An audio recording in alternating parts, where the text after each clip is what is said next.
Hello everyone, this is me Shruti, your science teacher from Adonomics classes and I hope आप बढ़िया होंगे, मस्त होंगे, जबरदस्त होंगे, स्वस्थ होंगे, सब कुछ ठीक है। तो आज का जो हमारा टॉपिक है वो क्या है? Respiratory system. रेस्पिरेशन के बारे में हमने पहले भी पढ़ा था, पर रेस्पिरेशन इन प्लांट्स के बारे में पढ़ा था हमने।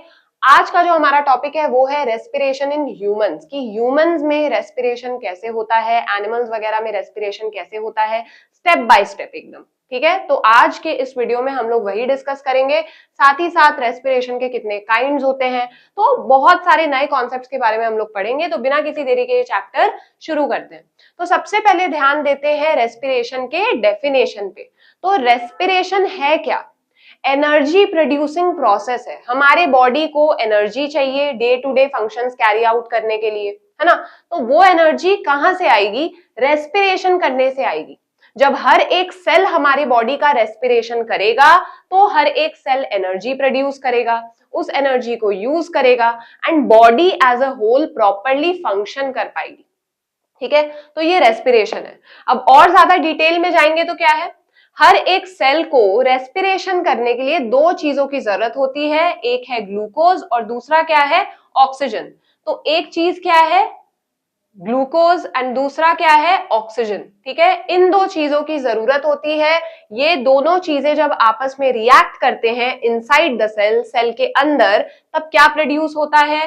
कार्बन डाइऑक्साइड, वाटर वेपर और एक चीज जो यहाँ पे मिसिंग है वो क्या है? एटीपी।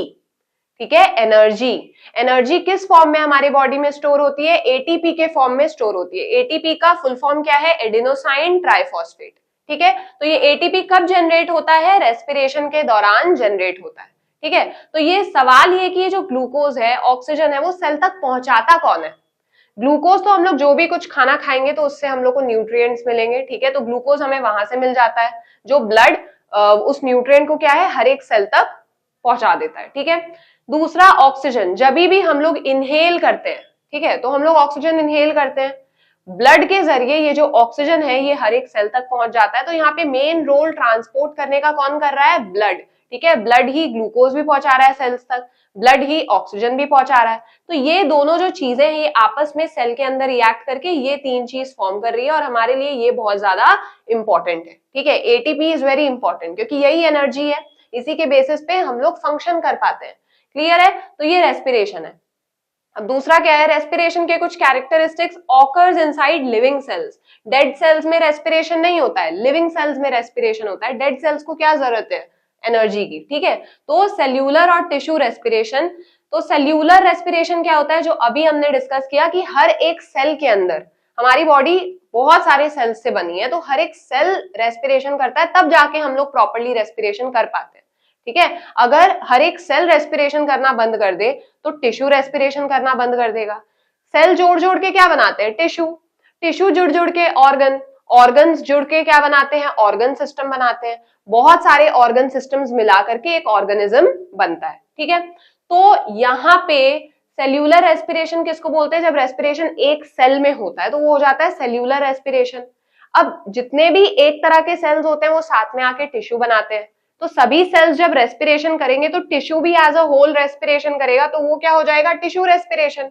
ठीक है, now it happens in a series of chemical steps. ये बस इक्वेशन एक बार में दी गई है, ये एक बार में होता नहीं है। ठीक है, ये स्टेप्स के फॉर्म में होता है। ठीक है, ये बस इक्वेशन है जो एक बार में दिया हुआ है। ठीक है, ऐसे ये स्टेप्स के फॉर्म में रेस्पिरेशन होता है, एक बार में नहीं हो जाता। तो happens in a series of chemical steps, not a single burst. Each step is catalyzed by a specific enzyme. Enzymes क्या होते हैं? Catalyst, biocatalyst जिसको बोला जाता है। ठीक है, हमारे बॉडी में ये पाए जाते हैं जो केमिकल रिएक्शन को क्या करते हैं? इंक्रीज, मतलब उसकी स्पीड को बढ़ाते हैं, जल्दी जल्दी केमिकल रिएक्शन होगा।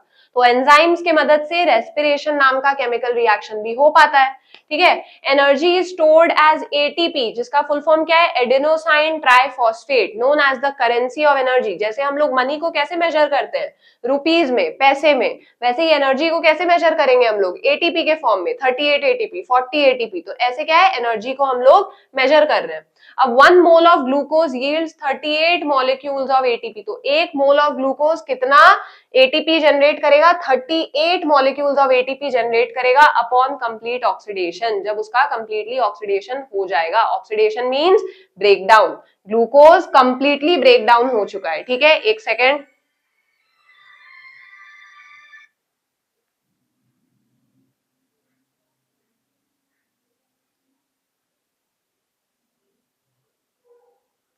ये हो गया, सेटिंग हो गई। अब कोई डिस्टर्बेंस नहीं होगा। अब why do animals need more energy than plants? They have to move about for obtaining food, run away to escape enemies.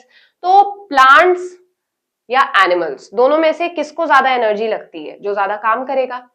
Plants को एक जगह रहना है, हालांकि प्लांट्स भी वैरायटी ऑफ प्रोसेसेस करते हैं जिसके लिए उनको एनर्जी चाहिए, पर एनिमल्स कंपैरेटिवली ज्यादा मूवमेंट करते हैं और मूवमेंट करने में ज्यादा एनर्जी लगती है। एनिमल्स को अपना खाना ढूंढने के लिए इधर उधर घूमना पड़ता है, एनिमीज से बचने के लिए इधर उधर घूमना पड़ता है, शिकार करने के लिए मेहनत करनी पड़ती है, ठीक है, और फिर वो यंग वंस को बर्थ देते हैं। तो बहुत सारे प्रोसेसेस करने पड़ते हैं एनिमल्स को, जिसके वजह से एनिमल्स को ज्यादा एनर्जी की जरूरत होती है। So they have to move about for obtaining food or run away to escape enemies. They have to chew their food and have to look after their eggs or young ones. ठीक है, तो ये सब उन्हें करना पड़ता है जो प्लांट्स को नहीं करना पड़ता है। Birds and mammals also have to produce a lot of heat energy for keeping the body warm. तो birds हो गए, mammals, हम लोग किस कैटेगरी में आते हैं, mammals के कैटेगरी में आते हैं। mammals क्या होते हैं, बॉडी हेयर ज्यादा होगा, वो अंडे नहीं देते, वो डायरेक्टली बच्चे पैदा करते हैं, फिर ब्रेस्ट फीड करती हैं, जो फीमेल्स होती हैं वो ब्रेस्ट फीड करती हैं अपने यंग वंस को, ठीक है, उनको नरिशमेंट प्रोवाइड करने के लिए। तो ये सब कुछ कैरेक्टरिस्टिक्स क्या है, मैमल्स के होते हैं। तो हम लोग मैमल्स हैं, ठीक है, तो हमें बहुत ज्यादा हीट प्रोड्यूस करनी पड़ती है अपने बॉडी को वार्म रखने के लिए, तो उसके लिए भी एनर्जी की जरूरत है, हमें ज्यादा एनर्जी की जरूरत है एज कंपेयर टू प्लांट्स। तो ये सब कुछ इसके पॉइंट्स है। सबसे पहला पॉइंट क्या है, इधर उधर घूमना, है ना, शेल्टर के लिए, एनिमीज से बचने के लिए, फूड मतलब कलेक्ट करने के लिए इधर उधर घूमना। फिर दूसरा क्या है, फूड को खाना भी पड़ता है, अब्सॉर्ब करके, प्लांट की तरह बस रूट्स के थ्रू अब्सॉर्ब कर लिया ये नहीं है, पूरा उसको चबाओ, ठीक है। फिर have to look after their eggs और यंग वंस हो गया। फिर लास्टली अपना बॉडी टेम्परेचर मेंटेन करने के लिए भी एनर्जी लगती है, हीट एनर्जी लगती है। तो रेस्पिरेशन के दौरान हीट एनर्जी भी प्रोड्यूस होती है, ठीक है। अब एक और पॉइंट जो मैंने यहाँ पे नहीं बताया था, ये जो कार्बन डाइऑक्साइड है और वाटर वेपर है वो हम लोग एक्सहेल कर देते हैं। जब इनहेल करते हैं तो ऑक्सीजन लेते हैं, है ना, जब एक्सहेल करते हैं तो ये जो कार्बन डाइऑक्साइड है, वाटर वेपर है, वो क्या है, निकल जाता है। ये हम लोग बॉडी में नहीं रखते हैं, ठीक है। अब next, organisms require energy for synthesis of proteins from amino acids. तो प्रोटीन्स बनाने के लिए, ठीक है, वैरायटी ऑफ प्रोटीन फॉर्म करने के लिए। प्रोटीन क्या है, बॉडी का बिल्डिंग ब्लॉक है, ठीक है, रिपेयर करता है बॉडी को, ठीक है। बॉडी बिल्डिंग फूड में क्या आता है, जितने भी प्रोटीन रिच फूड है वो बॉडी बिल्डिंग फूड में आते हैं। तो बॉडी को प्रोटीन बनाना होता है, उसके लिए भी उसको क्या है, एनर्जी लगती है। प्रोटीन वो बनाता किससे है, अमीनो एसिड से, ठीक है। फिर muscle contraction for movement, movement करते वक्त भी एनर्जी लगती है, मसल्स कॉन्ट्रैक्ट करते हैं, रिलैक्स करते हैं। फिर conduction of electrical impulses in the nerve cell, ये हमने नर्वस सिस्टम में पढ़ा था कि कोई भी सिग्नल वगैरह जो होता है वो नर्व्स के थ्रू ट्रैवल करता है ब्रेन में, फिर ब्रेन से वापस से उस ऑर्गन तक। तो ये एक इंटर कोऑर्डिनेटेड सिस्टम है जिसको हम लोग नर्वस सिस्टम बोलते हैं, जिसकी वजह से हम लोग रिएक्ट कर पा रहे हैं। मैं अगर अभी बोल पा रही हूँ, आपको समझा पा रही हूँ, तो ये मेरे नर्वस सिस्टम की वजह से, ठीक है। अभी यहाँ पे अचानक से अगर कोई सांप आ जाए, ठीक है, आए ना, ठीक है, बट सांप आ जाए तो मैं तुरंत ऐसे क्या है, मतलब एक रिफ्लेक्स एक्शन होगा, मैं तुरंत ऐसे साइड में उछल जाऊंगी, ठीक है। तो उस केस में क्या है, वो नर्वस सिस्टम के वजह से होता है। फिर नेक्स्ट क्या है, cell division and production of new cells. तो सेल डिवीजन करने के लिए, न्यू सेल्स फॉर्म करने के लिए भी क्या है, एनर्जी की जरूरत होती है। तो नर्वस सिस्टम वाला पॉइंट आई होप आपको समझ में आ गया होगा। फिर भी इसको इलैबोरेट कर देते हैं। लेट्स से कुछ गर्म चीज पड़ी हुई है, आपने बिना सोचे समझे उसको टच कर लिया, तो आप तुरंत हाथ हटा लोगे। तो इतनी जल्दी आप हाथ कैसे हटा लोगे, क्योंकि वहां से वो सिग्नल नर्व्स के थ्रू ट्रैवल कर रहा है स्पाइनल कॉर्ड में। स्पाइनल कॉर्ड रिस्पॉन्स जनरेट कर रहा है कि भाई वो ऑब्जेक्ट गर्म है, हाथ हटा लो। वापस से वो रिस्पॉन्स यहाँ तक जा रहा है और आप हाथ हटा ले रहे हो। क्लियर है? तो ये नर्वस सिस्टम के बिना ये चीज करना पॉसिबल नहीं है। ठीक है, तो इसके लिए भी, नर्वस सिस्टम को मेंटेन करने के लिए भी, सिग्नल को ट्रांसफर करने के लिए भी एनर्जी की जरूरत होती है। अब थर्मो रेगुलेशन क्या होता है? कीपिंग द बॉडी वार्म, खुद के बॉडी के टेम्परेचर को मेंटेन करने के लिए हीट प्रोड्यूस करना होता है। तो ये जो हीट है वो आती कहां से है? रेस्पिरेशन से आती है। रेस्पिरेशन के दौरान हीट एनर्जी भी प्रोड्यूस होती है, कुछ अमाउंट ऑफ हीट एनर्जी, कुछ अमाउंट ऑफ एटीपी। ठीक है, तो रेस्पिरेशन के दौरान क्या है? हीट एनर्जी भी रिलीज होगी, जिससे हमारा बॉडी टेम्परेचर क्या है? मेंटेन्ड रहता है। फिर glucose has no alternative for respiration. इसका मतलब क्या है कि अगर आप चाहो कि यहाँ पे ग्लूकोज को हटा दो, प्रोटीन को बैठा दो, प्रोटीन को ऑक्सीजन के साथ हम लोग रिएक्ट करवाएंगे और एनर्जी प्रोड्यूस करेंगे, तो ऐसा नहीं होने वाला है। ठीक है, रेस्पिरेशन करने के लिए बॉडी को ग्लूकोज ही चाहिए, ऑक्सीजन ही चाहिए, इसके अलावा और कोई ऑल्टरनेटिव नहीं है जिससे रेस्पिरेशन हो पाएगा। क्लियर है? तो इसको देख लेते हैं। If glucose is not available directly, the excess amino acids are broken down in the liver to produce glucose and the nitrogenous part is converted into urea which gets excreted out. तो यहाँ पे हमें बहुत ध्यान से समझना है कि अगर हमारे बॉडी में ग्लूकोज खत्म हो गया है, मतलब ऐसा जनरली इतना जल्दी नहीं होता है, बट ग्लूकोज उतना ज्यादा है नहीं, तो बॉडी क्या करेगी? एनर्जी प्रोड्यूस करने के लिए जो अमीनो एसिड्स हैं, जो प्रोटीन रिच फूड खा के हमें मिले हैं, ठीक है, जो अमीनो एसिड्स है बॉडी में, जो लिवर होता है, जो ऑर्गन है लिवर, वो क्या करता है? अमीनो एसिड को ग्लूकोज में ब्रेक डाउन कर देता है। ठीक है, और यूरिया में ब्रेक डाउन कर देता है। तो यूरिया का तो हमारी बॉडी में कोई काम नहीं है, तो इसको एक्सक्रीट कर देंगे, और ग्लूकोज को हम लोग क्या कर देंगे? यूज कर लेंगे रेस्पिरेशन के लिए।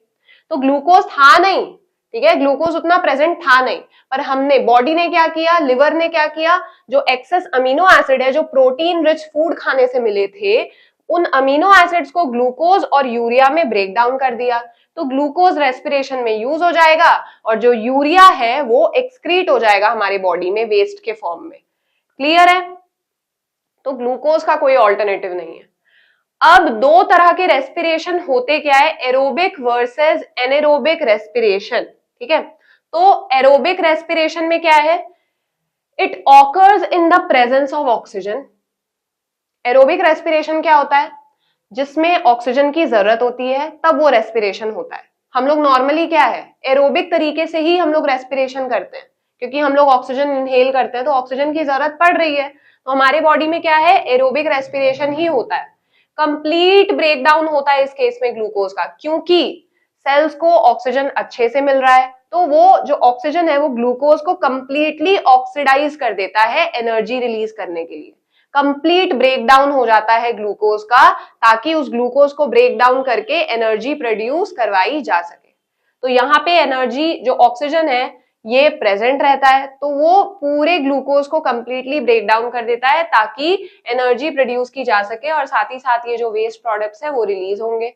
Releases a high amount of energy, तो ये हमने जस्ट अभी डिस्कस किया, क्योंकि एरोबिक रेस्पिरेशन में एयर की सप्लाई अच्छी होती है, ऑक्सीजन की सप्लाई अच्छी होती है, तो फिर ग्लूकोज जो है वो कंप्लीटली ब्रेक डाउन हो जाता है, और ग्लूकोज से जितनी एनर्जी हम लोग निकाल सकते हैं उतनी हम लोग निकाल लेते हैं।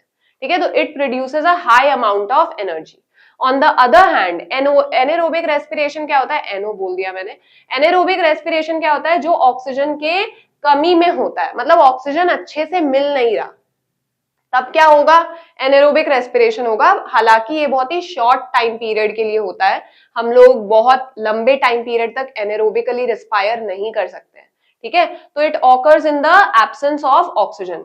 इन एनिमल्स, मसल सेल्स में ये एक्सपीरियंस करने को मिलेगा। जब हम लोग बहुत ज्यादा भाग दौड़ कर लेते हैं, बहुत ज्यादा स्ट्रेनस एक्सरसाइजेस कर लेते हैं, तब हाथ पैर दुखने लग जाते हैं। क्यों?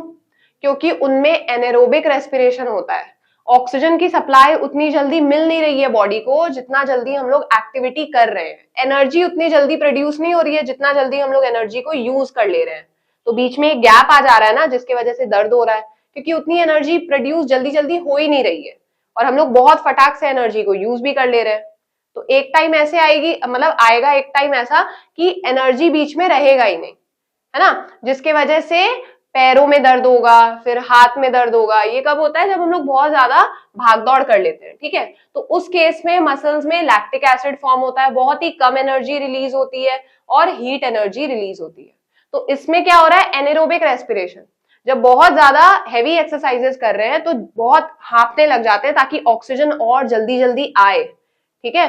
फिर भी गैप हो जाता है एंड हाथ पैर दुखने लग जाते हैं, मसल सेल्स को ऑक्सीजन उतने फटाफट मिल नहीं रहा है, जिसकी वजह से क्या है? हाथ पैर दुख रहे हैं, एनेरोबिक रेस्पिरेशन हो रहा है। और ये मेन कारण क्या है इसके पीछे दुखने का?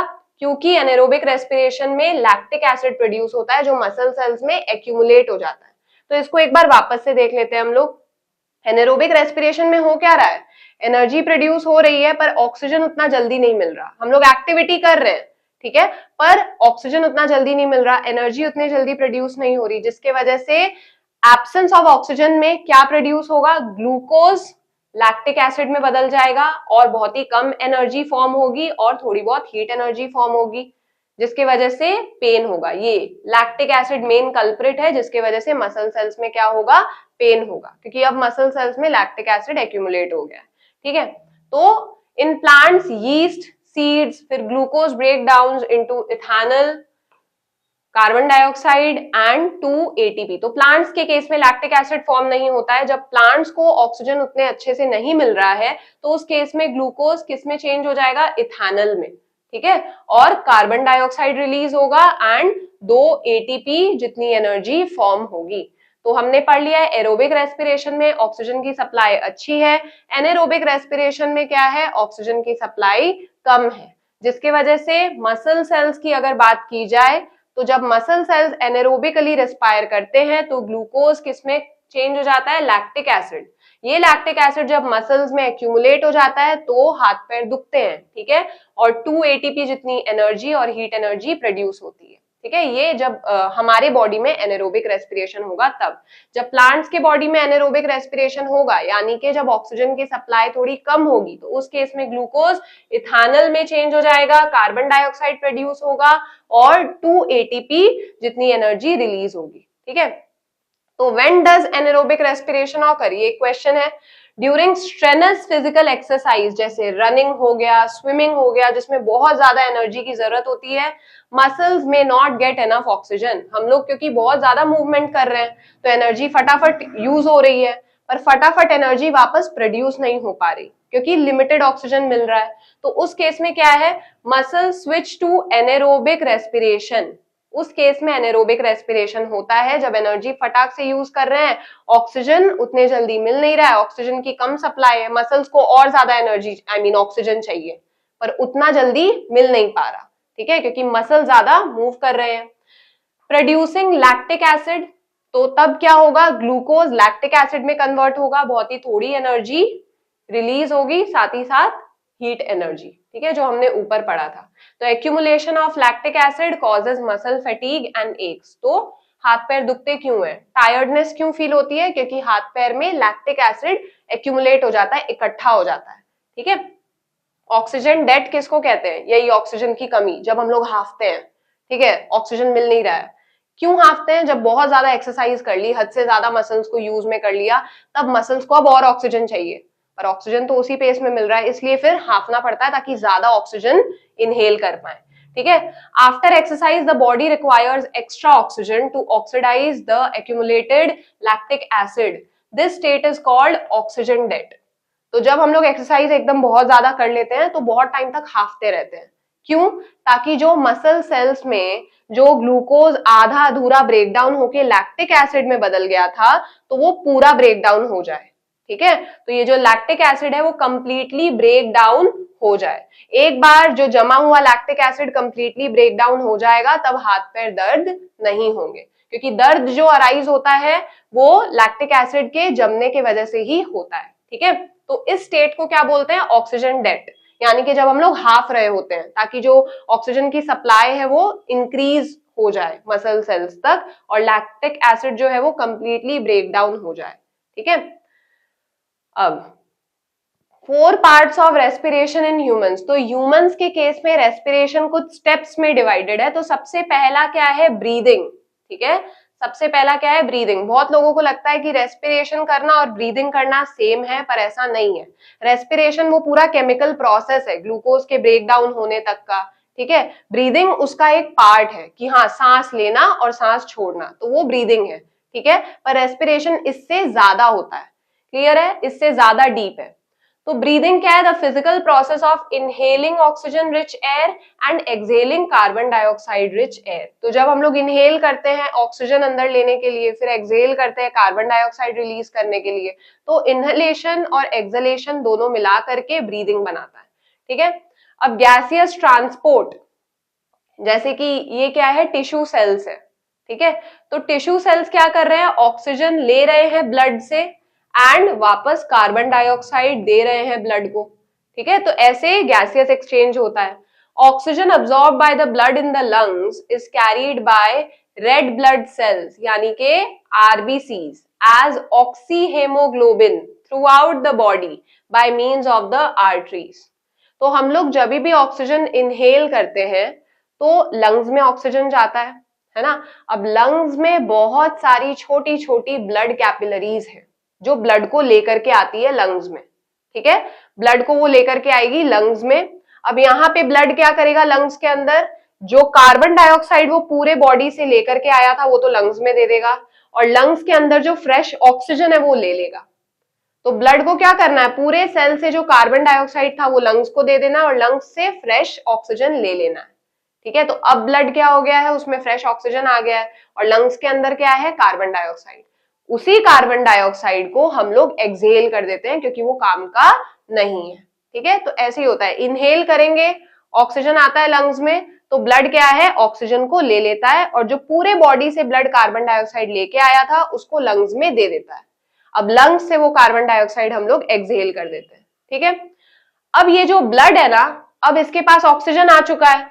अब ये जो ब्लड है ये पूरे बॉडी तक, हर एक सेल तक ऑक्सीजन पहुंचाने का काम करेगा एज ऑक्सीहेमोग्लोबिन। ब्लड में एक आयरन रिच पिगमेंट होता है जिसको बोलते हैं हेमोग्लोबिन।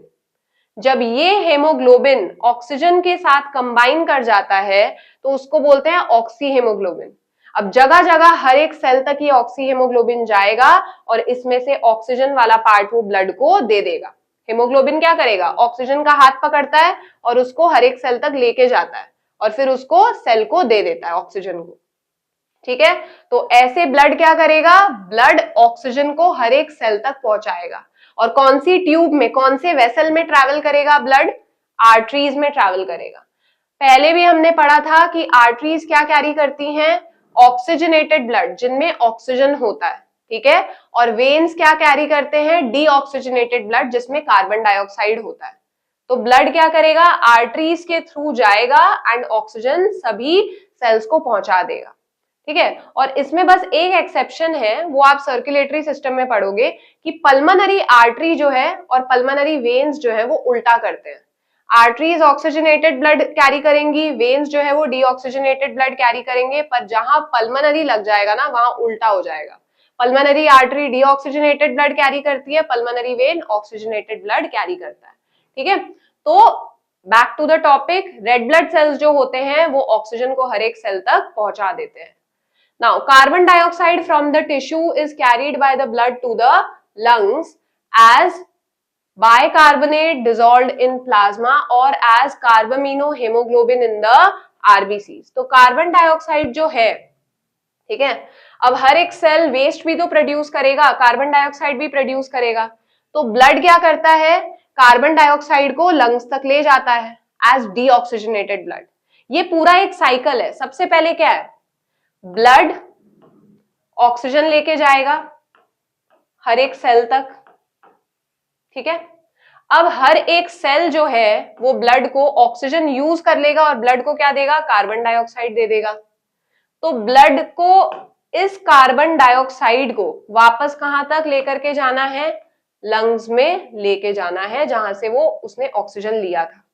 अब ब्लड लंग्स तक इस कार्बन डाइऑक्साइड को लेकर के जाएगा और लंग्स के थ्रू ये कार्बन डाइऑक्साइड बाहर निकल जाएगा और लंग्स के अंदर जब हम लोग इनहेल करते हैं तो ब्लड को वापस से ऑक्सीजन मिल जाएगा। तो ये साइकिल समझ में आ रहा है आपको।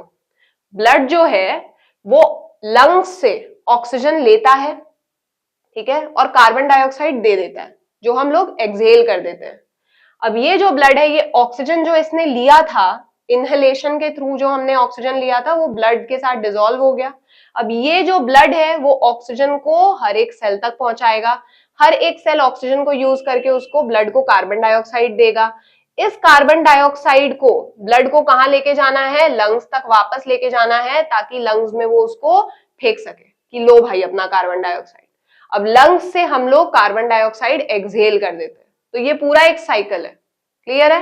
तो ब्लड जैसे ही लंग्स में कार्बन डाइऑक्साइड देता है तो वो बदले में क्या लेता है, ऑक्सीजन, जो कहां से आता है, जब हम लोग ऑक्सीजन इनहेल करते हैं। तो इनहेल करते हैं तो ऑक्सीजन ब्लड में आ जाता है, एक्सहेल करते हैं तो जो ब्लड का कार्बन डाइऑक्साइड था वो बाहर निकल जाता है, क्लियर है। नेक्स्ट, तो ब्लड कार्बन डाइऑक्साइड कैसे कैरी करता है, एज कार्बामिनो हेमोग्लोबिन, या ब्लड का जो लिक्विड पार्ट है ना, प्लाज्मा, उसमें कार्बन रहता है in the form of bicarbonates, ठीक है। तो ये मिक्स मैच करके इसको लेकर के चले जाते हैं लंग्स तक। नाउ टिश्यू रेस्पिरेशन और सेल्यूलर रेस्पिरेशन हमने पहले भी डिस्कस किया था कि सेल्यूलर रेस्पिरेशन, जब रेस्पिरेशन हर एक सेल में होता है ताकि हर एक सेल एनर्जी रिलीज कर पाए। टिश्यू रेस्पिरेशन क्या होता है, जब सभी सेम तरह के सेल्स एक जगह मतलब इकट्ठा हो जाते हैं, मतलब सभी सेम तरह के सेल्स एक ग्रुप फॉर्म करते हैं, उस ग्रुप को बोलते हैं टिश्यू। तो जब हर एक सेल अच्छे से रेस्पिरेशन करेगा तो वो पूरा का पूरा टिश्यू भी तो रेस्पिरेशन करेगा ना। The exchange of gases between the blood in the capillaries and the tissue cells. तो टिश्यू रेस्पिरेशन में क्या होता है, यहाँ पे जैसे हो रहा है, ये टिश्यू सेल्स है, ठीक है, ये क्या कर रहे हैं, ऑक्सीजन ले रहे हैं ब्लड से और ब्लड में कार्बन डाइऑक्साइड दे रहे हैं, जो इनका वेस्ट प्रोडक्ट है। सेल्यूलर रेस्पिरेशन क्या है, सेल्यूलर रेस्पिरेशन जो हमने इक्वेशन पढ़ा था कि हर एक सेल में वो ऑक्सीजन एंड ग्लूकोज आपस में रिएक्ट करते हैं और तीन चीज फॉर्म करते हैं, कार्बन डाइऑक्साइड, वाटर वेपर और एनर्जी, ठीक है। तो ये सारे कॉन्सेप्ट्स अभी तक हमने क्लियर कर दिया। आई होप आपको कोई भी डाउट नहीं होगा। अब moving on to the next topic, where does respiration occur in a cell. तो सेल के अंदर हमने पहले पढ़ा था कि रेस्पिरेशन एक ही स्टेप में नहीं हो जाता, ये ब्रेक होके होता है ना। मतलब सेल के अंदर जब रेस्पिरेशन होगा वो एक बार में नहीं हो जाएगा, वो स्टेप्स में होगा। तो सबसे पहला स्टेप क्या है, ग्लाइकोलाइसिस। ग्लाइकोलाइसिस में होता क्या है, ये सबसे पहले होता कहाँ पे है, साइटोप्लाज्म में होता है, सेल के साइटोप्लाज्म में। जैसे ये एक सेल है, ये उसका न्यूक्लियस है, तो ये जो यहाँ पे फ्लूइड फिल्ड होता है ना, सेमी फ्लूइड, ठीक है, जेल लाइक फ्लूइड, तो उसको क्या बोलते हैं, साइटोप्लाज्म। तो यहाँ पे सेल के साइटोप्लाज्म में होता है ग्लाइकोलाइसिस। अब ग्लाइकोलाइसिस है क्या है, ग्लूकोज को हम लोग ब्रेक कर देते हैं पाइरुविक एसिड में। तो ग्लाइकोलाइसिस क्या है, ग्लूकोज को पाइरुविक एसिड में ब्रेक डाउन कर दिया जाता है। तो सबसे पहले ग्लूकोज को ब्रेक डाउन करके पाइरुविक एसिड में कन्वर्ट किया जाता है। नो ऑक्सीजन इज रिक्वायर्ड, ये करने के लिए कोई भी ऑक्सीजन रिक्वायर्ड नहीं है और इस प्रोसेस में कम एनर्जी प्रोड्यूस होती है। तो ग्लाइकोलाइसिस में क्या होता है, ग्लूकोज पाइरुविक एसिड में ब्रेक डाउन उसका हो जाता है, ग्लूकोज टूट के पाइरुविक एसिड बन चुका है। अब इस प्रोसेस में बहुत ही कम एनर्जी रिलीज होती है और इसमें ऑक्सीजन की जरूरत नहीं है। अब नेक्स्ट स्टेप क्या होता है, जिसको बोलते हैं क्रेब्स साइकिल, ये होता है माइटोकॉन्ड्रिया में। माइटोकॉन्ड्रिया क्या है, आपने पढ़ा होगा पहले भी, माइटोकॉन्ड्रिया को power house of the cell बोलते हैं, क्योंकि इसी में रेस्पिरेशन होता है, जो मेजर पार्ट है जिसमें ज्यादा एनर्जी रिलीज होती है, ठीक है। तो वो जो पार्ट है वो माइटोकॉन्ड्रिया में होता है और वो कौन सा स्टेप है, क्रेब्स साइकिल। तो अब जो ये पाइरुविक एसिड है, ठीक है, वो कंप्लीटली ब्रेक डाउन हो जाएगा।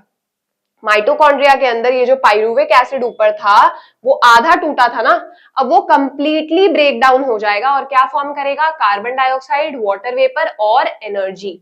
तो इस प्रोसेस में ऑक्सीजन की जरूरत होती है, ठीक है, इस प्रोसेस में ऑक्सीजन की जरूरत होती है और इस प्रोसेस में एनर्जी भी बहुत ज्यादा रिलीज होती है। तो इसको हम लोग क्या बोलते हैं, क्रेब्स साइकिल।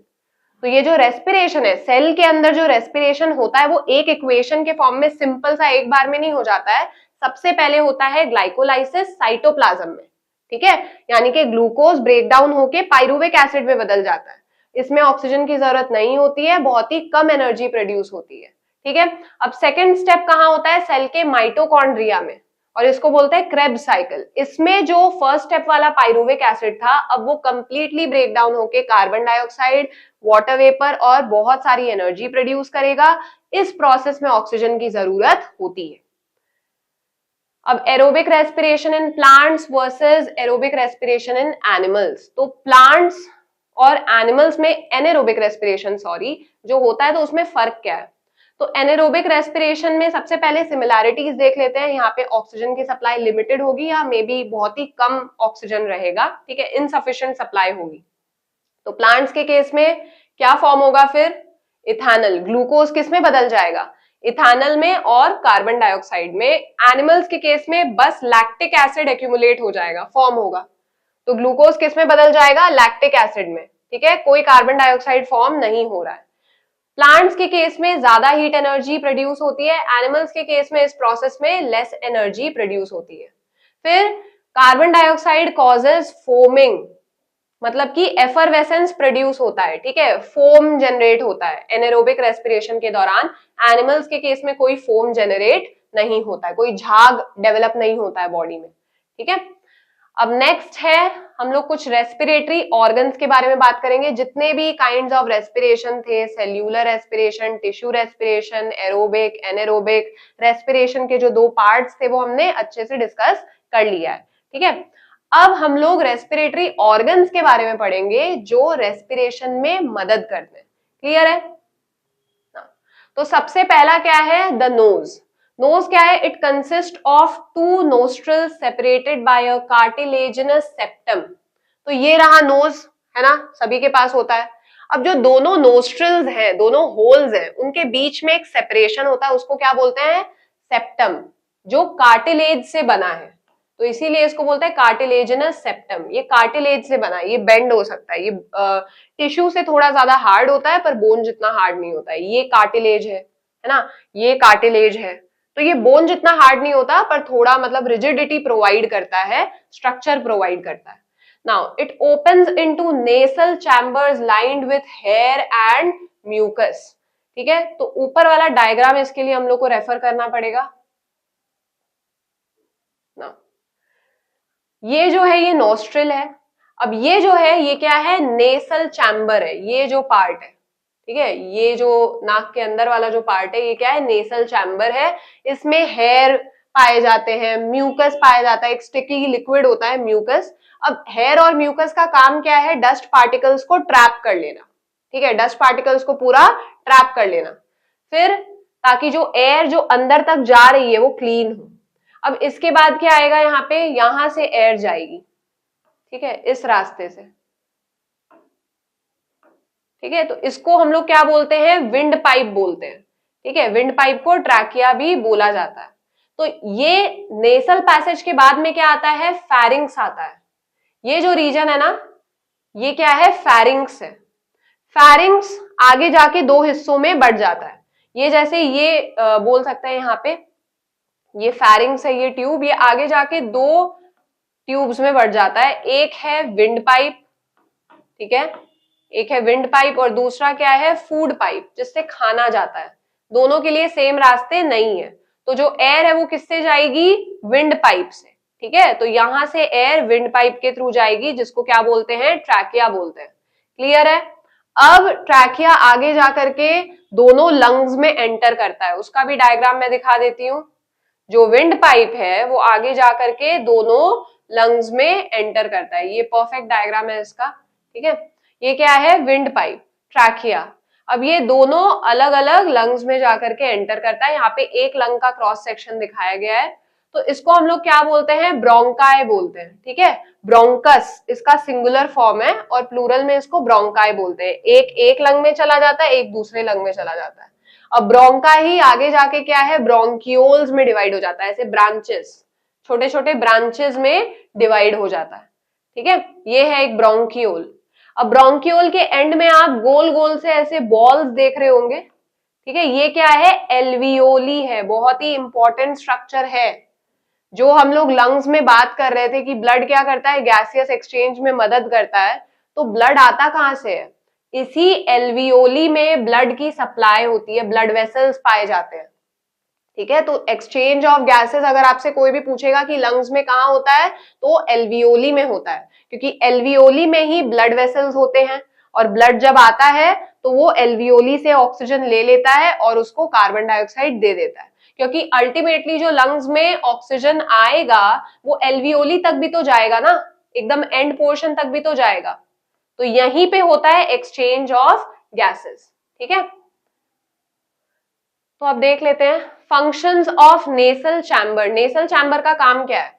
जो नॉस्ट्रिल्स के बाद जो अंदर जो नाक वाला जो चैम्बर मैंने बताया था, उसका काम क्या है? एयर को वार्म बना देता है, एक्सेसिवली कोल्ड नहीं होनी चाहिए जो एयर है।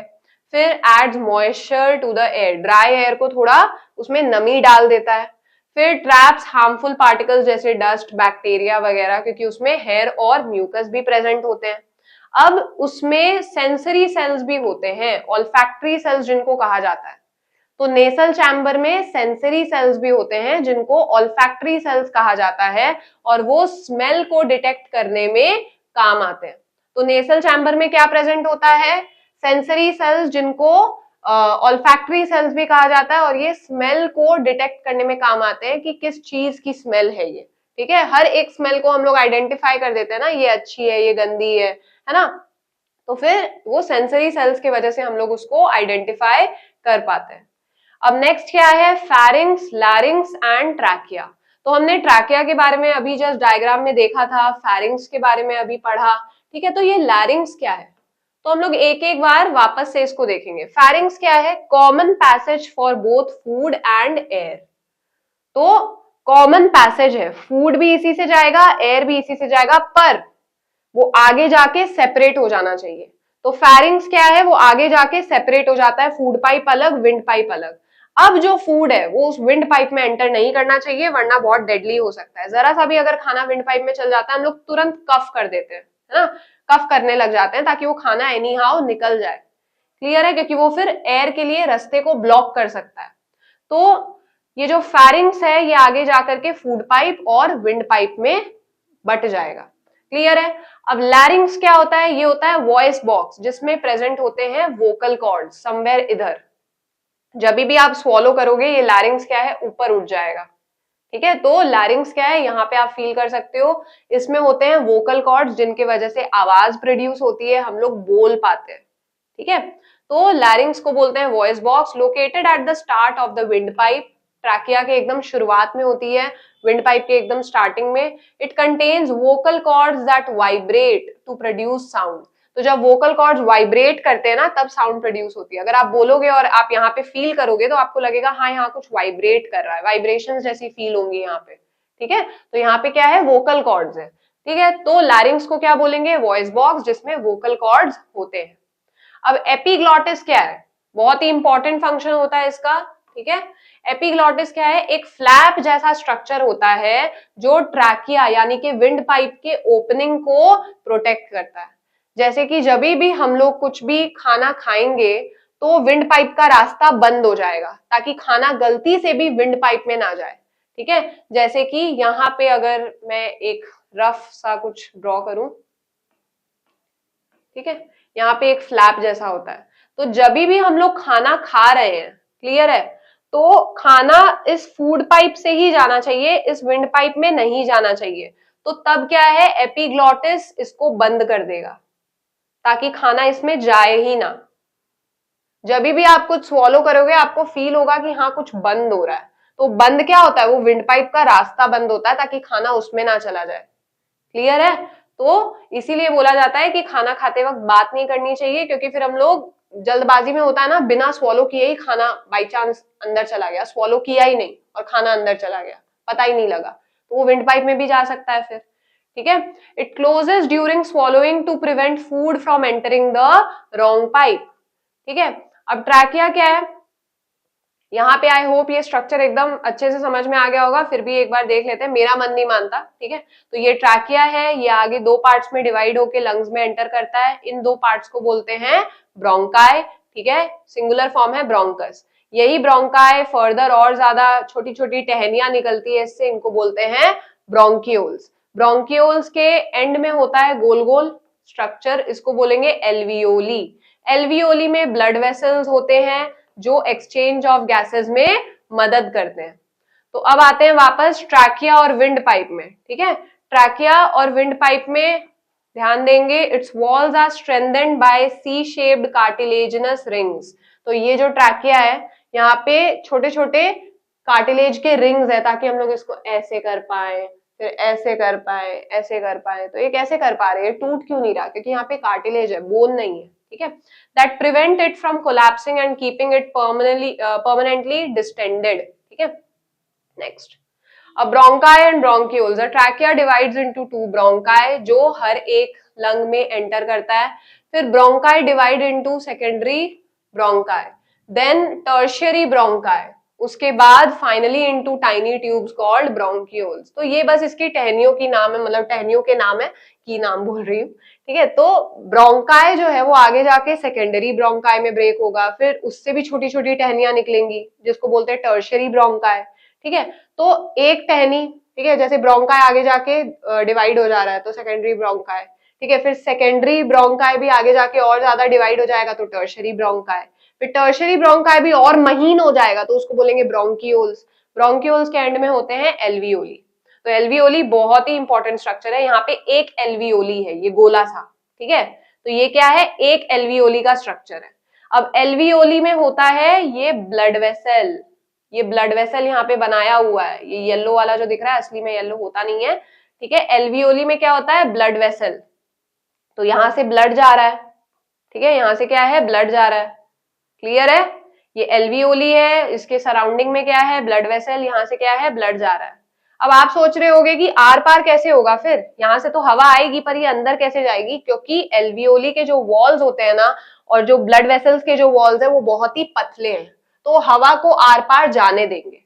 तो ब्लड जब भी यहां से क्या है, डीऑक्सीजनेटेड ब्लड ला रहा है, ठीक है, तो डीऑक्सीजनेटेड ब्लड का जो कार्बन डाइऑक्साइड है वो बाहर चला जाएगा एल्वियोली में, और एल्वियोली से जो ऑक्सीजन आया था वो ब्लड में एंटर हो जाएगा।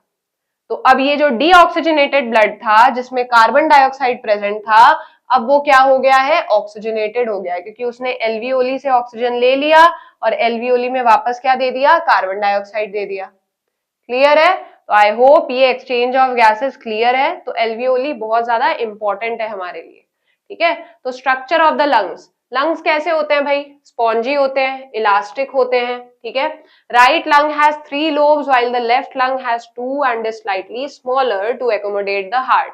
तो राइट लंग बड़ा होता है, लेफ्ट लंग थोड़ा सा छोटा होता है, क्योंकि लेफ्ट साइड में हार्ट को भी फिट करना पड़ता है ना, तो फिर लेफ्ट लंग जो है वो कंपैरेटिवली थोड़ा सा छोटा होता है ताकि हार्ट भी फिट हो सके। अब एल्वियोली को एयर सैक भी बोलते हैं। The terminal ends of bronchioles, ये है क्या, ब्रोंक्यूल के एंड में ही तो जो स्ट्रक्चर प्रेजेंट होते हैं वही तो है ये। तो the terminal ends of bronchioles, यहाँ पे ही गैसियस एक्सचेंज होता है, the site of gaseous exchange. यहाँ पे क्या होता है, गैसियस एक्सचेंज होता है। वॉल्स बहुत ही थिन होते हैं और इनके आसपास कैपिलरीज होती हैं, पूरा सराउंड करके, ये कैपिलरीज है जो ब्लड को ला रहे हैं, ले जा रहे हैं, ठीक है, ताकि एल्वियोली के थ्रू एक्सचेंज ऑफ गैसेस हो सके। अब पूरा का पूरा जो रेस्पिरेटरी पैसेज जो है ना, उसमें सीलिया है, यानी कि हेयर लाइक स्ट्रक्चर्स है जो हवा से डस्ट पार्टिकल्स को पकड़ते रहते हैं, ताकि जो हम लोग हवा ब्रीथ कर रहे हैं वो साफ हो। क्लियर है। तो अगर कोई कफ वगैरह भी हो जो लंग्स में एक्यूमुलेट हो रहा है, रेस्पिरेटरी पैसेज में कफ जम गया है, तो सीलिया का काम क्या होता है, इस कफ को पुश करना। तभी हम लोग को बीच बीच में क्या है, बहुत हम लोग कफ करने लग जाते हैं, ताकि वो कफ जो है वो बाहर एक्सपेल हो जाए, तो वो सीलिया की वजह से होता है।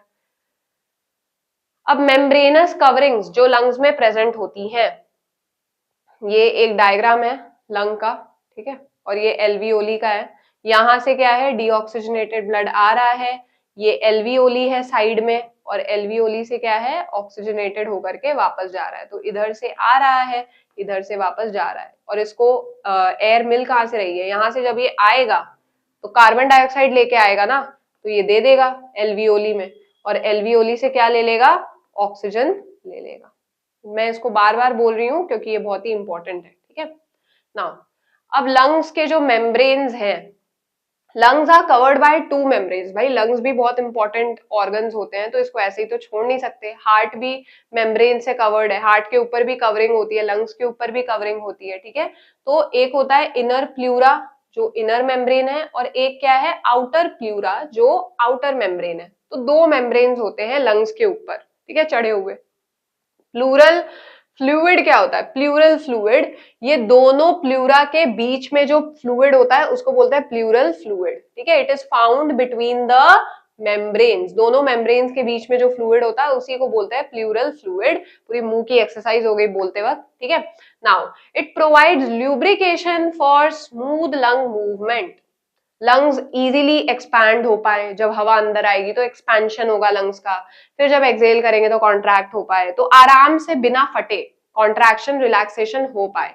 तो इसीलिए बीच में क्या प्रेजेंट होता है, फ्लूइड प्रेजेंट होता है जो इस मूवमेंट को स्मूथली होने में मदद करता है विदाउट एनी फ्रिक्शन। तो अब एयर के पाथ को देख लेते हैं। सबसे पहले फेरिंग्स के थ्रू एयर एंटर करता है, फिर लैरिंग्स को क्रॉस करता है वॉइस बॉक्स, फिर ट्रैकिया को क्रॉस करता है विंड पाइप, फिर जाता है ब्रोंकस, फिर ब्रोंकस से लंग्स में एंटर करता है, लंग्स में हो जाता है एक्सचेंज ऑफ गैसेस। क्लियर है। एग्जैक्टली कहां पे होता है लंग्स के अंदर, एल्वियोली में। अब ब्लड कौन लेकर के आता है, कौन लेकर के जाता है लंग्स में, ये भी हमने पहले ही पढ़ लिया था। पल्मनरी आर्टरी डीऑक्सीजनेटेड ब्लड लेकर के आएगी लंग्स में, ये रही पल्मनरी आर्टरी, डीऑक्सीजनेटेड ब्लड लेके आ रही है। अब डीऑक्सीजनेटेड ब्लड है क्या, जिसमें कार्बन डाइऑक्साइड भरा है, पूरे बॉडी का कार्बन डाइऑक्साइड भरा है, ठीक है। तो डीऑक्सीजनेटेड ब्लड हार्ट से लंग्स में कौन लेकर के आता है, पल्मनरी आर्टरी। अब आप सोच रहे हो हार्ट कहां से आ गया, तो ब्लड सबसे पहले जो पूरे बॉडी का जो कार्बन डाइऑक्साइड वाला ब्लड होता है, डीऑक्सीजनेटेड ब्लड होता है, वो डायरेक्टली लंग्स में नहीं जाता है, पहले वो जाएगा हार्ट में, ठीक है, फिर हार्ट से जाएगा लंग्स में। तो जब हार्ट से लंग्स में जाएगा तो उसको कौन पहुंचाएगा, पल्मनरी आर्टरी पहुंचाएगी। ये एक वेसल होती है, उसके थ्रू क्या है, ये डीऑक्सीजनेटेड ब्लड हार्ट से लंग्स में जाएगा। पल्मनरी वेन क्या करता है, it carries oxygenated blood from the lungs back to the heart. तो ये उल्टा करता है इसका, ये जो अब ब्लड जो ऑक्सीजनेटेड होके जा रहा है, तो ये किसके थ्रू जा रहा है, ये पल्मनरी वेन के थ्रू जा रहा है, ठीक है, ये पल्मनरी वेन है। तो इट कैरीज ऑक्सीजनेटेड ब्लड, अब ये ऑक्सीजन रिच हो चुका है ये ब्लड, ठीक है, from the lungs to the heart. तो ऑक्सीजनेटेड ब्लड लंग्स से वापस कहां चल जाता है, हार्ट में चल जाता है। अब हार्ट इसी ऑक्सीजन रिच ब्लड को पंप करता है और पूरे बॉडी में सप्लाई करता है।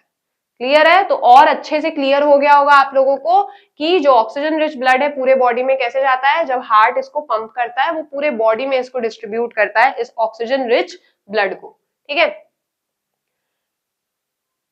एक minute, just a second, minute या सेकेंड देख लेते हैं।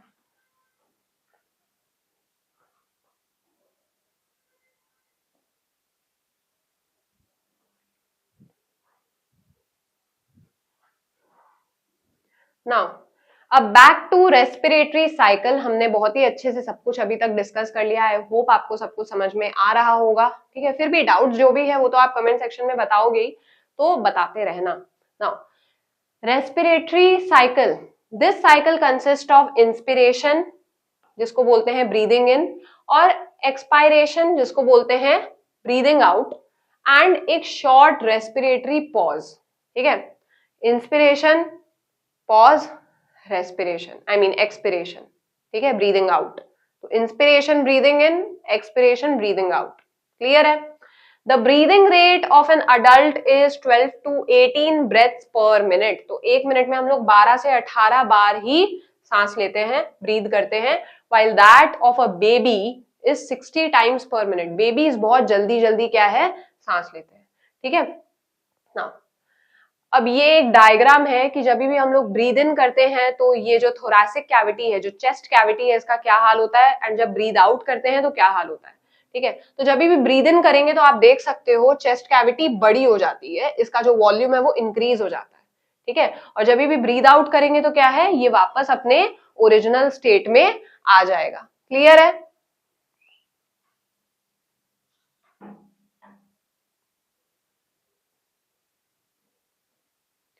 नेक्स्ट, इंस्पिरेशन और एक्सपिरेशन में क्या फर्क है? तो सबसे पहले क्या है, डायफ्रम, ठीक है।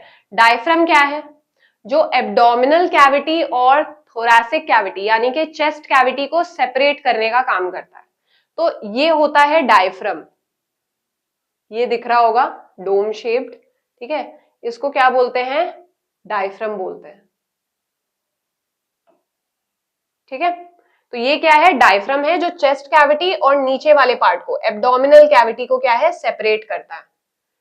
फिर नेक्स्ट पार्ट क्या है, रिब्स और स्टर्नम। ये रिब केज दिख रहा होगा, ठीक है, और ये जो बीच में जो ब्रेस्ट बोन है इसको बोलते हैं स्टर्नम। जो यहाँ पे बोन है एंड यहाँ पे क्या है, रिब केज जैसा रहता है ना। तो ये जो बीच का पार्ट है ये क्या है, स्टर्नम है, ठीक है।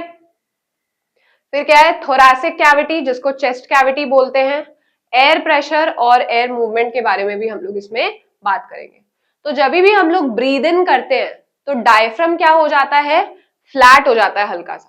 जब भी हम लोग ब्रीद इन करेंगे तो डायफ्रम क्या हो जाएगा, फ्लैट हो जाएगा, ठीक है, ताकि और जगह बनाई जा सके। एयर आएगी ना अंदर तो डायफ्रम और ज्यादा फ्लैट हो जाएगा ताकि एयर एंटर कर पाए।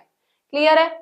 एक्सपायरेशन के टाइम पे क्या होता है, जब भी हम लोग ब्रीद आउट करते हैं तो एयर बाहर जा रही है, डायफ्रम वापस से अपने ओरिजिनल डोम शेप में आ जाता है।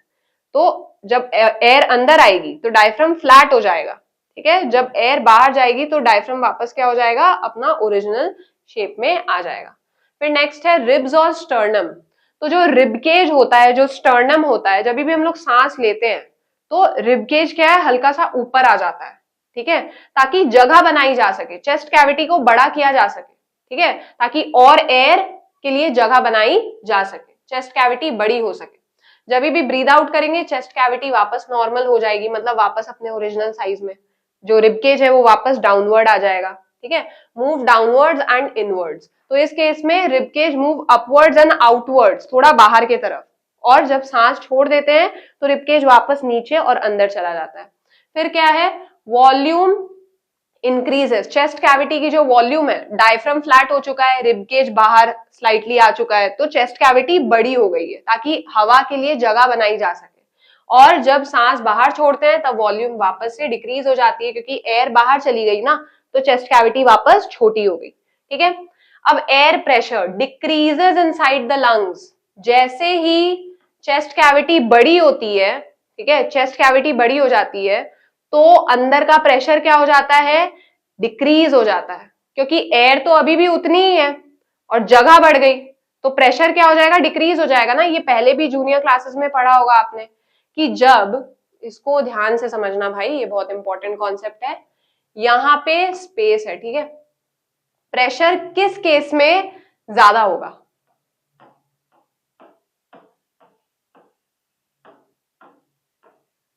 प्रेशर इस केस में ज्यादा होगा क्योंकि बहुत सारे मॉलिक्यूल्स एक साथ हैं तो एक दूसरे को कोलाइड करेंगे, ठीक है। कोई भी चीज में अगर आप भर दोगे उसको, पूरा एक लिमिटेड स्पेस में अगर आप चीज को भर दोगे तो खिंच जाएगी ना, उस पर प्रेशर ज्यादा एक्सर्ट होगा। पर अगर आप एक उसी जगह पे कम सामान डाल रहे हो तो अभी उसमें उतना प्रेशर नहीं है ना। तो इस केस में मॉलिक्यूल्स कम है, इस केस में मॉलिक्यूल्स ज्यादा है। तो यहाँ पे अब लंग्स के केस में वापस आ जाते हैं। लंग्स के केस में क्या होता है, पहले लंग का जो साइज था, ये एक रफ डायग्राम है, जो चेस्ट कैविटी का साइज था इतना था, एयर उसमें लेट से मान लेते हैं 4 मॉलिक्यूल, ठीक है।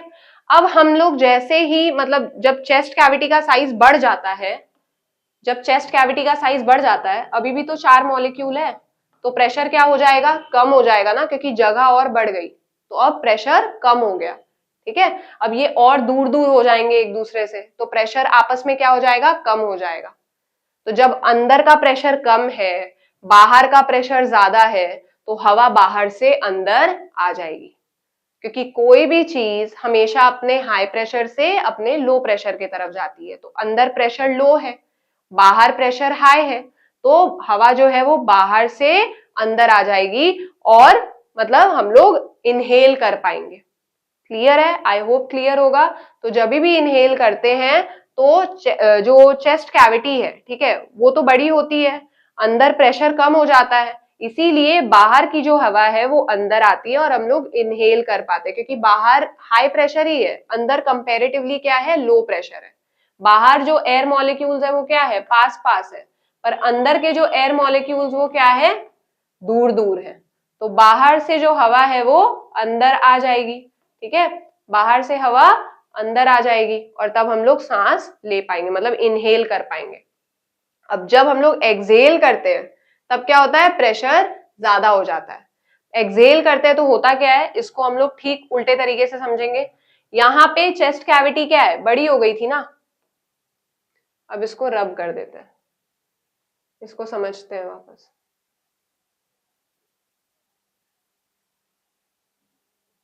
यहाँ पे क्या है, चेस्ट कैविटी, ठीक है, let's say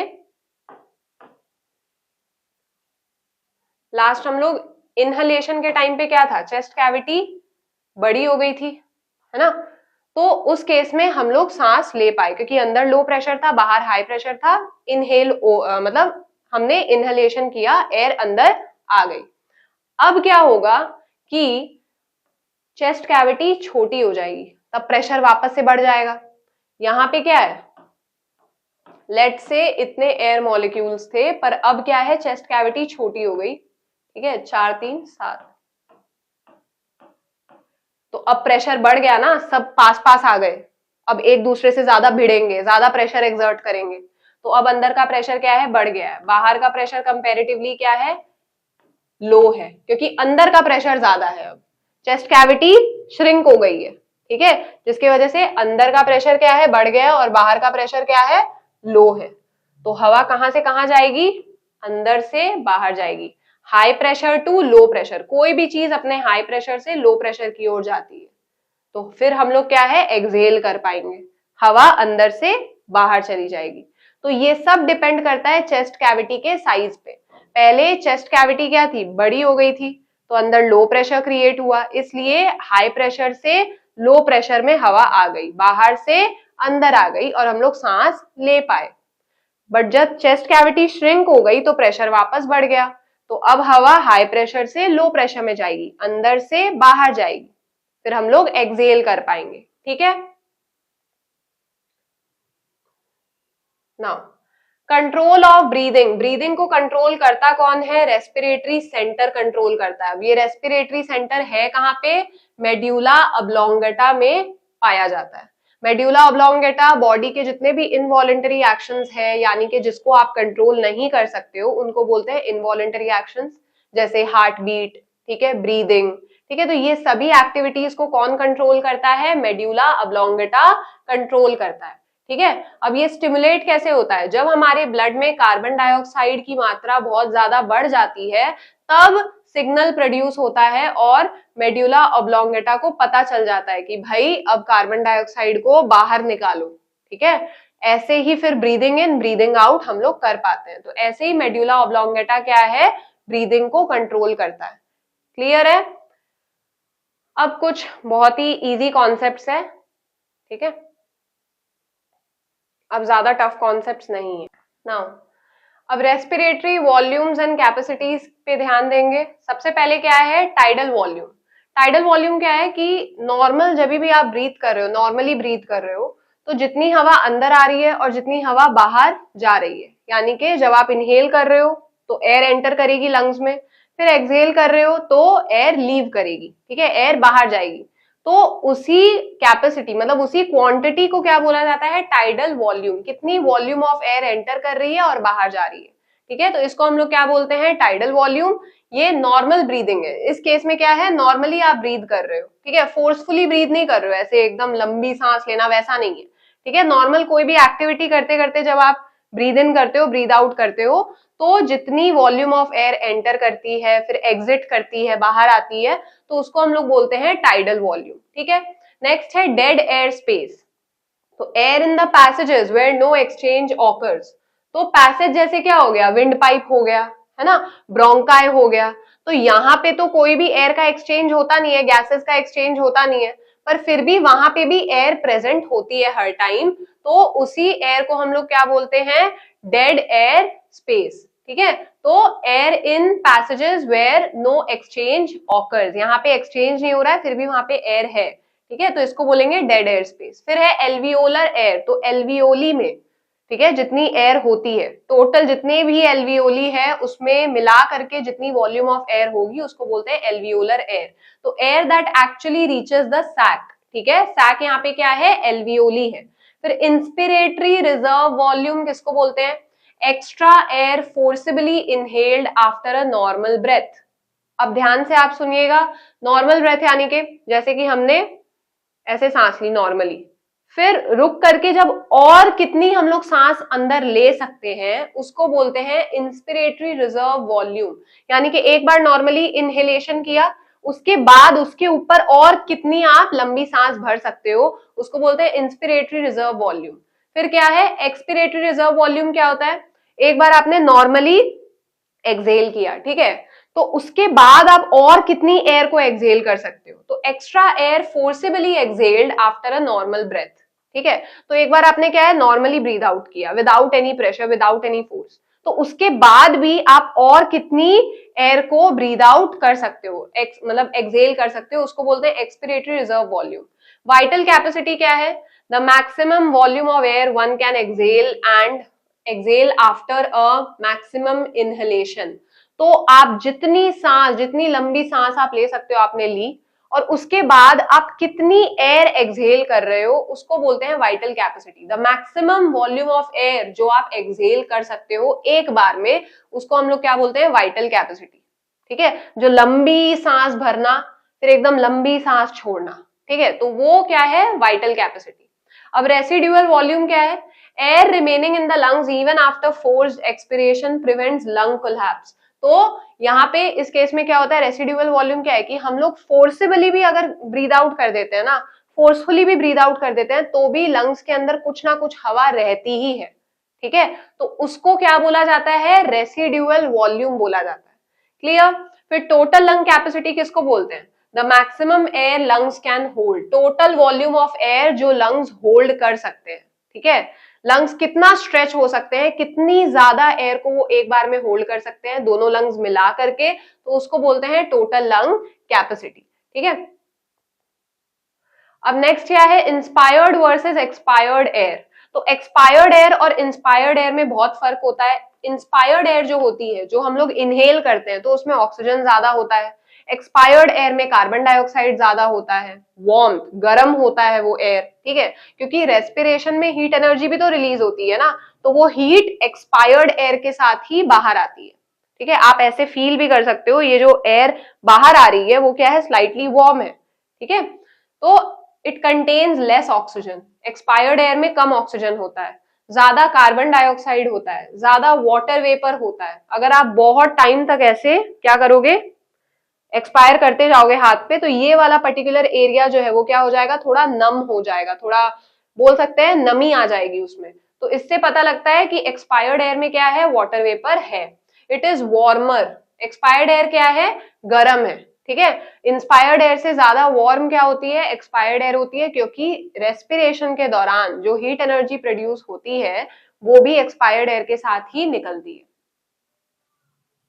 It may contain fewer bacteria trapped by mucus lining or more depending on health। तो हमारे म्यूकस में कभी कभार बैक्टीरिया भी ट्रैप हो जाते हैं, कभी कभार क्या, अगर बैक्टीरिया वगैरह ट्रैप हो रहे हैं तो वो भी एक्सपायर्ड एयर में थोड़े बहुत रिलीज हो सकते हैं। अब ऑल्टीट्यूड एंड रेस्पिरेटरी कंडीशंस, तो यहाँ पे दो रेस्पिरेटरी कंडीशंस है, एक हाइपोक्सिया है, एक एस्फिक्सिएशन है। तो ऑल्टीट्यूड सबसे पहले कैसे इफेक्ट करती है सांस लेने को, मतलब रेस्पिरेशन को, जैसे जैसे हम लोग ऊपर जाते हैं हाइट बढ़ती रहती है, वैसे वैसे एयर की डेंसिटी कम होती है, ठीक है, तो कम ऑक्सीजन मिलता है ना। यहाँ पे क्या लिखा है, as altitude increases air pressure and oxygen content decrease, ठीक है। अबव 4500 मीटर्स ह्यूमंस में suffer from air sickness, dizziness, चक्कर आ सकते हैं, अनस्टेडी विजन, क्लियरली दिख नहीं सकता, फिर लॉस ऑफ हियरिंग। तो इन चीजों में से कुछ भी हो सकता है, क्यों, क्योंकि ऑक्सीजन की कमी है, क्योंकि ऑल्टीट्यूड जैसे जैसे मतलब ऊंचाई बढ़ती है वैसे वैसे जो एयर के लेयर्स है वो कम डेंस होने लगते हैं, ठीक है, तो ऑक्सीजन भी उसमें कम होता है। एयर कम तो उसमें ऑक्सीजन भी ऑटोमेटिकली कम हो जाएगा, ठीक है, जिसकी वजह से ये सारी प्रॉब्लम्स हो सकती हैं। अब दो ऐसे कंडीशन, सबसे पहले हाइपोक्सिया, जब ऑक्सीजन की डेफिशिएंसी हो जाती है। मान लो आप बहुत टाइम से बैठे हो, ब्लड सर्कुलेशन भी उतना अच्छे से नहीं हो रहा, और जो रूम है उसमें बहुत सारे लोग बैठे हैं, रूम में हवा भी नहीं आ रही, कहीं से भी फ्रेश एयर नहीं आ रही, तो उस केस में हाइपोक्सिया हो सकता है, यानी कि ऑक्सीजन की कमी हो सकती है, ठीक है, घुटन महसूस हो सकती है। फिर आता है एसफिक्सिएशन। एसफिक्सिएशन इसका एक्सट्रीम फॉर्म है। मान लो कि कोई किसी का गला घोट रहा है ना, तो वो ऑक्सीजन की सप्लाई को कंप्लीटली ब्लॉक करना चाहता है ना, ऑक्सीजन की सप्लाई एक बार में क्या है, एकदम ब्लॉक हो जा रही है, तो उस पर्टिकुलर चीज को क्या बोलेंगे, एसफिक्सिएशन। हाइपोक्सिया क्या है, धीरे धीरे वो चीज हो रही है, मतलब घुटन सी हो रही है, ठीक है, ऑक्सीजन की कमी से, पर एसफिक्सिएशन उसका एक्सट्रीम फॉर्म है। A condition where blood becomes venous, मतलब ब्लड में कार्बन डाइऑक्साइड भर जा रहा है क्योंकि ऑक्सीजन आ ही नहीं रहा है ना, तो ब्लड डीऑक्सीजनेटेड बन जाता है और फिर वो ऑक्सीजनेटेड भी नहीं हो पाता क्योंकि ऑक्सीजन मिलता ही नहीं है। Accumulation and low oxygen causes include strangulation, अगर किसी का गला घोटा जा रहा है, या अगर कोई पानी में डूब रहा है, ठीक है, या अगर एयरवे, जो एयर के जाने का रास्ता है, वो ब्लॉक हो जाए, तो ये सब उस केस में होता है कि ऑक्सीजन की सप्लाई कट ऑफ हो जाती है एंड इंसान की डेथ भी हो सकती है, ठीक है, अगर ये बहुत टाइम तक ऐसे होता रहे तो। अब कुछ एक्सपेरिमेंट्स है रेस्पिरेशन में, तो सबसे पहले to demonstrate water loss during breathing, तो हम लोग क्या करते हैं, सबसे पहले इसका प्रोसीजर क्या है, किसी भी कोल्ड सरफेस पे, जब भी हम लोग ठंड के टाइम यूजुअली करते हैं, कोल्ड सरफेस पे यूजुअली अगर हम लोग जब ब्रीथ करते हैं, ठीक है, तो क्या होता है, such as a piece of glass और स्लेट, तब क्या ऑब्जर्वेशन होती है, water droplets appear on the surface, surface पे वाटर ड्रॉपलेट्स इकट्ठा होने लग जाते हैं, कोल्ड सरफेस पे वाटर ड्रॉपलेट्स इकट्ठा होने लग जाते हैं, तो इससे पता लगता है कि हमारी जो एक्सेल्ड एयर थी उसमें मॉइस्चर था, जो कोल्ड सरफेस के कांटेक्ट में आते ही लिक्विड में बदल गया।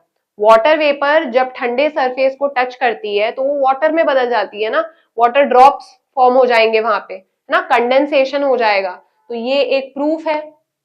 फिर to demonstrate carbon dioxide is given out in breathing, तो ये एक सेटअप है, ठीक है, इसको पहले अच्छे से पढ़ लेते हैं कि कैसे ये सेटअप बनाया गया है। An apparatus is set up with two flasks, यहाँ पे दो फ्लास्क है A और B containing lime water connected by tubes, तो दोनों में क्या है, लाइम वाटर है, ठीक है, तो अब प्रोसीजर क्या है, open clip C and close clip D, यहाँ पे दो क्लिप्स है C और D, ठीक है, तो बंद खुला इसको कर सकते हैं आप, मतलब ओपन या क्लोज इसको कर सकते हो, ठीक है ना।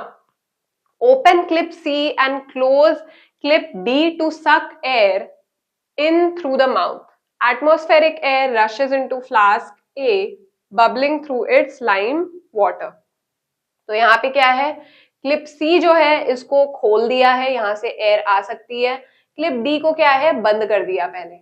तो अब हम लोग क्या करेंगे, माउथ से क्या करना है हम लोग को, मतलब हम लोग को एयर को सक करना है, ठीक है, तो यहां से हम लोग एयर सक करेंगे, ठीक है, यहां से एयर जाएगी तो इस साइड से एयर आ जाएगी रिप्लेस करने के लिए। अगर यहाँ पे तो कुछ होगा ही नहीं क्योंकि ये वाला रास्ता ही ब्लॉक्ड है, तो यहां से क्या है, हम लोग एयर सक कर रहे हैं, ठीक है, ये पाइप यहाँ से माउथ से कनेक्टेड है, तो इस वाले पाइप से क्या है, एयर सक हो रही है, पानी ऊपर नहीं जाएगा बिकॉज ये पाइप पानी से टच नहीं हो रहा, खाली हवा जाएगी ऊपर, ठीक है, और जो हवा यहाँ से गई थी उसको रिप्लेस करने के लिए बाहर से हवा यहाँ से एंटर करेगी, एटमॉस्फेरिक एयर इसमें एंटर करेगी, ठीक है। नेक्स्ट क्या है, open close clip C and open clip D to exhale air through the central tube, this air is forced into flask B bubbling through the lime water. अब क्या करना है, उल्टा करना है, अब क्लिप D को तो खोल दो और क्लिप C को ओपन, उल्टा बोल रही हूं मैं, क्लिप D को खोल देना है और क्लिप C को क्या है, क्लोज कर देना है। अब ये वाला रास्ता एकदम बंद है, यहाँ पे एटमॉस्फेरिक एयर आ गई है, ये वाला रास्ता एकदम बंद है, क्लियर है। इस केस में जब एटमॉस्फेरिक एयर एंटर की, लाइम वाटर मिल्की नहीं हुआ। अब इसका मतलब क्या है कि एटमॉस्फेरिक एयर में ऑक्सीजन ज्यादा था, क्लियर है, पहला ऑब्जर्वेशन है ये। अब नेक्स्ट में क्या है, क्लिप D हमने खोल दी, ये वाला क्लोज कर दिया, तो जब अब हम लोग क्या करेंगे, सक नहीं करेंगे एयर, अब हम लोग एक्सहेल करेंगे, ठीक है। तो जब हम लोग एक्सहेल करेंगे एयर, मतलब उसमें फूकेंगे, तब एयर इसमें जाएगी और यहाँ पे बबल्स जनरेट होंगे। ठीक है, ये एक्सहेल्ड एयर जा रही है जो हम लोग एक्सहेल कर रहे हैं। ठीक है, और उससे क्या ऑब्जर्वेशन होगा, थोड़े टाइम बाद जो लाइम वाटर है वो मिल्की हो जाएगा, मिल्की कलर का हो जाएगा। तो ये किस चीज का इंडिकेशन है, कार्बन डाइऑक्साइड का इंडिकेशन है। तो इससे पता लगता है कि एटमॉस्फेरिक एयर में उतना ज्यादा कार्बन डाइऑक्साइड नहीं था, जिसकी वजह से लाइम वाटर मिल्की नहीं हुआ, पर जो एयर हमने एक्सहेल की उसमें ज्यादा कार्बन डाइऑक्साइड था, जिसकी वजह से जो लाइम वाटर है वो मिल्की हो गया। तो यही ऑब्जर्वेशन में भी लिखा है। ऑब्जर्वेशन क्या है, the lime water in flask B turns milky much faster than in flask A. Conclusion क्या है, इससे पता लगता है कि फ्लास्क बी में जो एक्सहेल्ड एयर थी उसमें कार्बन डाइऑक्साइड ज्यादा था, और फ्लास्क ए में जो एटमॉस्फेरिक एयर आई थी, एयर सक करने की वजह से उसमें ऑक्सीजन ज्यादा था, कार्बन डाइऑक्साइड उतना नहीं था। ठीक है, अब थर्ड एक्सपेरिमेंट बहुत ही पॉपुलर एक्सपेरिमेंट है to demonstrate the action of diaphragm. यहाँ पे क्या किया है, यहाँ पे एक सेलोफेन पेपर काइंड ऑफ यहाँ पे लगा दिया है। ठीक है, एंड अंदर बलून्स को अटैच कर दिया है इस पाइप के साथ। तो सेटअप क्या है, एक बेल जार है। A bell jar setup where a rubber sheet at the bottom represents the diaphragm and the two balloons represent the lungs। तो ये lungs है, ये lungs जैसे हैं। ठीक है, और ये जो शीट है ये क्या है, डायफ्रम जैसा है, जो चेस्ट कैविटी और एब्डोमिनल कैविटी को सेपरेट करता है। ये जो शीट है ये किसके जैसा है, डायफ्रम जैसा है। तो अभी हमको क्या करना है, इनहेलेशन। तो हम लोग क्या करते हैं, डायफ्रम को नीचे खींच देते हैं ताकि चेस्ट कैविटी एनलार्ज हो जाए, चेस्ट कैविटी बड़ी हो जाए। आपको यही समझ के रखना है कि ये जो बेल जार है ये क्या है, चेस्ट कैविटी है। तो जैसे ही हम लोग शीट को नीचे खींचेंगे, डायफ्रम को नीचे खींचेंगे, तो अंदर लो प्रेशर क्रिएट होगा, बाहर हाई प्रेशर है। ठीक है, अंदर लो प्रेशर क्रिएट होगा, बाहर हाई प्रेशर है। तो हवा हाई प्रेशर से लो प्रेशर में आ जाएगी और बलून्स फूल जाएंगे, क्योंकि इसी के थ्रू हवा एंटर करेगी ना, हाई प्रेशर से लो प्रेशर में। तो बलून्स फूल जाएंगे, लंग्स फूल जाएंगे। क्लियर है, ये होता है इनहेलेशन। दूसरा क्या है, एक्सहेलेशन। अब क्या है, डायफ्रम को वापस से हम लोग ऊपर कर दे रहे हैं, तो अंदर का प्रेशर क्या हो जाएगा, हाई हो जाएगा। बाहर का प्रेशर कंपेरेटिवली अगर कंपेयर किया जाए तो बाहर का प्रेशर लो है, अंदर का प्रेशर क्या है, हाई हो जाएगा। तो एयर हाई प्रेशर से लो प्रेशर में बाहर चली जाएगी और जो बलून्स है वो सिकुड़ जाएंगे, जो लंग्स है। ठीक है, तो इसको क्या बोलते हैं, एक्सहेलेशन। हवा अंदर से बाहर चली जाएगी। क्लियर है, तो बहुत ही अच्छे से इसको समझाया गया है। Pulling the rubber sheet downward increases the volume and decreases the pressure. Pressure decrease हो गया inside the jar, causing the balloons to expand. Balloons expand हो जाएंगे क्योंकि बाहर से एयर अंदर आ जाएगी। एक्सहेलेशन में ठीक उसका उल्टा होता है, प्रेशर इंक्रीज हो जाएगा, ठीक है, और एयर अंदर से बाहर चल जाएगी, जिसके वजह से बलून्स वापस से डिफ्लेट हो जाएंगे, सिकुड़ जाएंगे। अब नेक्स्ट क्या है, to measure the volume of expired air. अगर हमें एक्सपायर्ड एयर का वॉल्यूम मेजर करना है तो क्या करना होगा, सबसे पहले use a container filled with water and a delivery tube. ऐसा सेटअप यूज करना पड़ेगा। Procedure, inhale to the maximum capacity, then blow out as much as air possible through the short tube। तो ये शॉर्ट ट्यूब है ना, तो हम लोग को सबसे पहले क्या करना है, एकदम लंबी सांस भर लेनी है, फिर इस शॉर्ट ट्यूब में उस सांस को छोड़ देना है, एक्सहेल कर देना है। ठीक है, तो अंदर एयर आएगी और वो वाटर को क्या है, पुश करेगी। ठीक है, वाटर को, वाटर के सरफेस को पुश करेगी। तो वाटर क्या है, इस पाइप के थ्रू क्या है, यहां से निकल जाएगा। ठीक है, इस पाइप के थ्रू यहां से निकल जाएगा और इसमें कलेक्ट हो जाएगा। यहां से एयर आ रही है, वाटर पे प्रेशर एक्सर्ट कर रही है, वाटर यहां से बाहर आ जा रहा है, तो उतना ही पानी बाहर आएगा जितना आपने एक्सहेल किया है। तो आपको एक्सहेल्ड जो एयर है उसकी वॉल्यूम मिल जाएगी। कैसे, इस वाटर के वॉल्यूम के बराबर होगी। जितना वाटर निकला है उतनी ही वॉल्यूम की एक्सहेल्ड एयर भी होगी। ठीक है, the volume of water expelled from the other tube is measured. This volume, ये जो वॉल्यूम है वाटर का, this volume is equal to the volume of exhaled air. उतनी ही एयर आपने एक्सहेल की है, उतना ही पानी भी बाहर निकला है।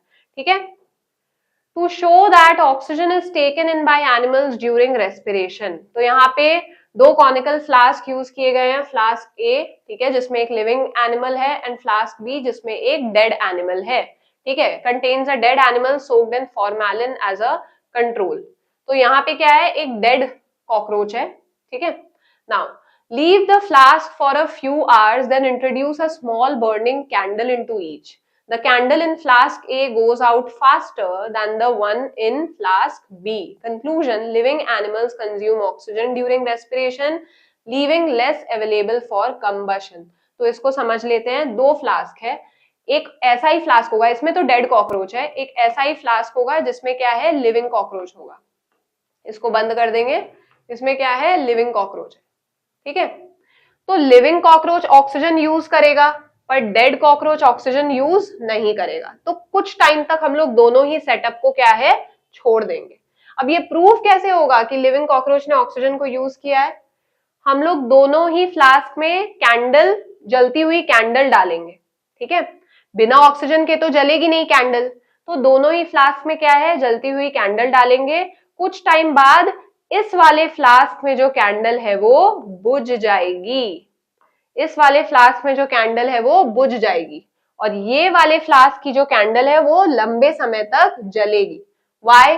क्योंकि इस वाले फ्लास्क में ऑक्सीजन कुछ यूज ही नहीं हुआ, ठीक है, ऑक्सीजन है अभी भी, ज्यादा ऑक्सीजन है, क्योंकि डेड कॉकरोच ने कुछ यूज ही नहीं किया। पर इस वाले में तो लिविंग कॉकरोच था ना, तो उसने ऑक्सीजन यूज किया, जिसकी वजह से ऑक्सीजन इस वाले में कम हो गया और कैंडल जल्दी बुझ गई, ठीक है। अब प्लांट्स और एनिमल्स में रेस्पिरेशन में क्या अंतर होता है? तो सिमिलैरिटीज क्या है? सबसे पहले तो एनर्जी एटीपी के फॉर्म में स्टोर की जाती है, दोनों ही केसेस में, प्लांट्स में भी और एनिमल्स में भी। एरोबिक रेस्पिरेशन में CO2 फॉर्म होता है और वाटर फॉर्म होता है।